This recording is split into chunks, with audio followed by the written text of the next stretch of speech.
Tesco ద్వారా మాత్రమే కొనాలా అని చెప్పని ఆర్డర్ ఇచ్చిందన్న. దీన్ని తుంగలో దొక్కిండన్న రేవంత్ రెడ్డి. రేవంత్ రెడ్డి గారి నేతృత్వంలో వచ్చిన centralised procurement system GOMs number 1/2024ను తుంగలో దొక్కడమే కాకుండా హైకోర్టు ఇచ్చినటువంటి ఒక తీర్పు ఇది. ఈ హైకోర్టు ఏప్రిల్ 2026లో ఇచ్చినటువంటి ఒక హైకోర్టు తీర్పును కూడా తుంగలో తొక్కి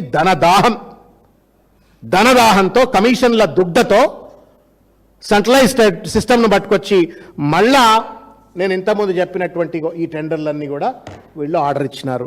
ఇది ఎట్లా న్యాయం అవుతుంది రేవంత్ రెడ్డి గారు చెప్పండి? మీకు చట్టాలు వర్తించవా? కోర్టులు వర్తించవా? కోర్టు తీర్పులు వర్తించవా? జడ్జిలు చెప్పే మాటలు పట్టించుకోరా? బీఆర్ఎస్ పార్టీ చెప్తేనో లేకపోతే దాసోజు శ్రవణ్ మాట్లాడితేనో తప్పు అనుకోవాలా? జస్టిస్ అనిల్ కుమార్ గారు చెప్పింది కదా, why don't you honour him? How dare you violate a high court order? How dare you violate a high court order? How dare you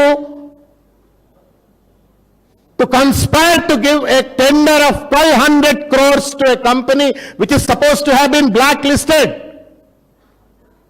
ఏం పాలన ఇది? దోపిడి పాలన. ప్రజాపాలన అంటే మనం దోపిడి పాలన అర్థం చేసుకోవాలన్న.